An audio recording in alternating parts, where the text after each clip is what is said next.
If you had only one night, no money, no connections, no one who believes in you, would you still stand up one last time for your dream? This is the story of Hamza, a writer everyone told to give up. His pockets were empty, his mother's medicines lay on the table, and his dreams demanded time. One competition, only 7 days. And the final night, a blank screen, trembling hands, and breaking courage. But in that very moment, one sentence, one prayer, and one decision changed everything. This is not a story of success. This is a story of last courage. What was that one word that gave an unknown writer an identity? And do miracles really happen only at the very last moment? Watch this video till the end, because perhaps this story is connected to your dream too. This story begins in an old neighborhood on the edge of a quiet yet restless city. Narrow streets, tangled electric wires, and flickering bulbs at dusk were the area's identity. On the roof of a small rented house in the same neighborhood lived Hamza, a struggling writer and artist. His room was small, but his dreams were vast. A wooden table, an old laptop, scattered papers, and an unfinished painting hanging on the wall made up his entire world. Hamza was around 30 years old. Despite the exhaustion in his eyes, there was a stubborn spark within them.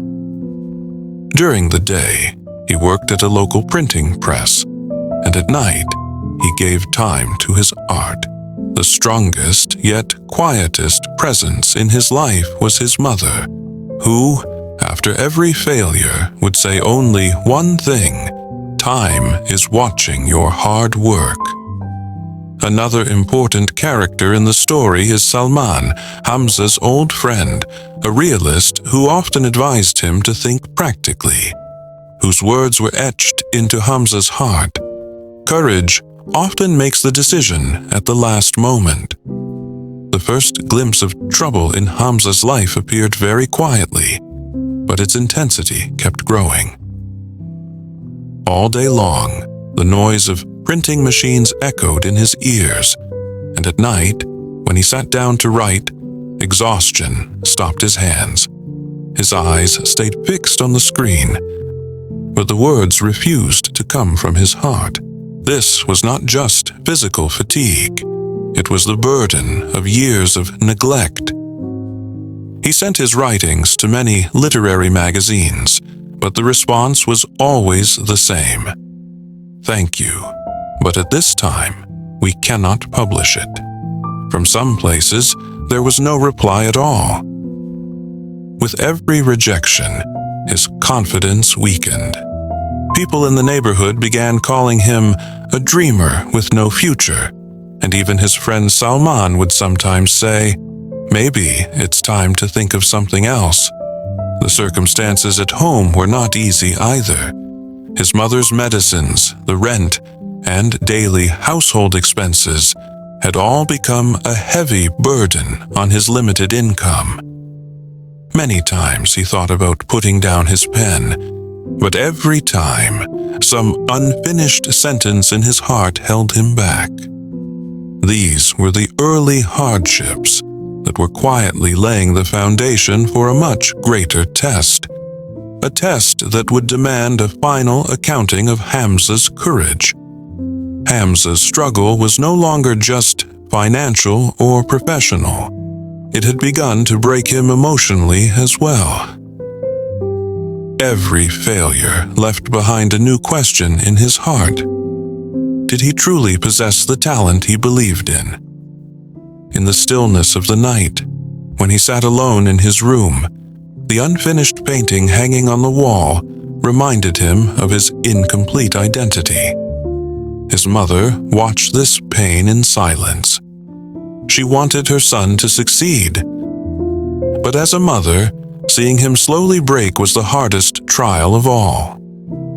Many times after praying, She wiped her eyes so that Hamza would not see her weakness. Her strength was a support for Hamza, yet inside, she continued to tremble. On the other side, Salman's realistic advice stirred conflict in Hamza's heart. Standing between friendship and despair, Salman wanted to show him a safer path. But Hamza felt that Salman could not truly understand his dreams. This distance slowly turned into a silent crack in their relationship. These emotional challenges did weaken Hamza, but within that very weakness, a stubborn resolve was also being born. A resolve that, at the decisive moment, would change the direction of his fate. Hamza's life had reached a point where the paths ahead had become blurred. Work at the printing press suddenly declined, and a few days later, the owner bluntly informed him that he would now have to work for half his salary. The news struck Hamza like a heavy blow. When he returned home, his mother's list of medicines lay on the table, and his hands began to tremble uncontrollably. That same evening, he received an email. A well-known literary platform had announced a major competition. A competition where success could bring recognition, publication, and financial support. But there was a condition. The piece had to be submitted within just 7 days, and the theme was open yet deeply personal. Hamza closed the email. 7 days. He had neither the time nor the mental strength. That night, Salman came to see him. The conversation turned bitter.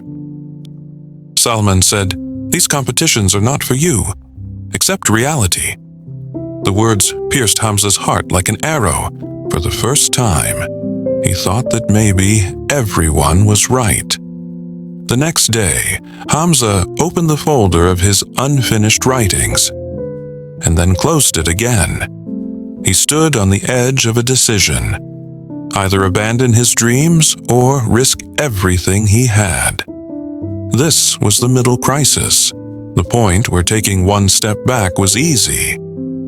But taking one step forward could change a life forever. After this middle crisis, it was as if all the difficulties in Hamza's life rose together at once. The half salary shattered the household budget. A warning arrived for late rent payment, and his mother's medicines had to be reduced. Every decision became a burden on his conscience. Should he save the home first, or protect his mother's health? This question began to consume Hamza from within. Writing had become even more difficult. Every time he opened the laptop, the competition's deadline echoed in his mind. The words scattered under pressure, and every sentence made him feel weaker. One night, in anger, he shut his old diary and threw it into the cupboard. At that very moment, he heard his mother's soft cough, and his anger turned into shame. Communication with Salman had almost ended. Silence had replaced friendship, and that silence proved to be the most painful thing for Hamza. He knew Salman meant no harm. But at that moment, every form of reality felt like an enemy. Hamza broke many times, yet each time some unknown strength kept him from falling apart completely. Perhaps it was the feeling that if he gave up now, it wouldn't just be failure. It would be a betrayal of himself. It was the final night of the competition. Only one bulb was lit in the room, and the hands of the clock were mercilessly announcing the passing of time. The screen in front of Hamza was blank, a reflection of the confusion inside him. Fear in his heart, trembling in his hands, and only one question in his mind. Can I really do this? Suddenly, his mother's voice broke the silence. She quietly placed a cup of tea and was about to leave, but she paused and said only this, "Son, sometimes when a person has nothing left to lose, that is when they gain everything." Those words shattered a locked door inside Hamza. He took a deep breath and began to write. This time, it wasn't a story, it was the truth. He wrote about his failures, his helplessness, the nights when dreams felt like a burden, and the days when his mother's prayers were his only support. Tears were falling, but his hands did not stop. With every word, his heart grew lighter. Only a few minutes remained before time ran out. After writing the final paragraph, he closed his eyes and clicked the submit button. In that moment, the result no longer mattered. He had tested his courage, and that was his greatest victory. A few days later, Hamza's life returned to its usual pace, but a quiet restlessness lingered within him. He tried to stop thinking about the competition, as if the outcome was no longer in his control. One morning, as he was preparing to get medicine for his mother, a notification flashed on his laptop. With trembling hands, he opened the email. His piece had been selected. Not only selected, it had been chosen for special recognition, publication, prize money, and an offer to work permanently with a major literary platform. All of it was contained in a single email. Hamza sank into the chair. Tears streamed down his face, but this time they were not tears of exhaustion, they were tears of peace. He called his mother. When she read the letter, a smile appeared on her lips that had been incomplete for years. When Salman heard the news, he came quietly and embraced Hamza. No explanation was needed. Friendship spoke for itself. A few days later, Hamza was sitting in the same room, but the room no longer felt small. He had understood that recognition does not come in a single day, but courage in the final moment repays years of silent struggle. That was his true victory.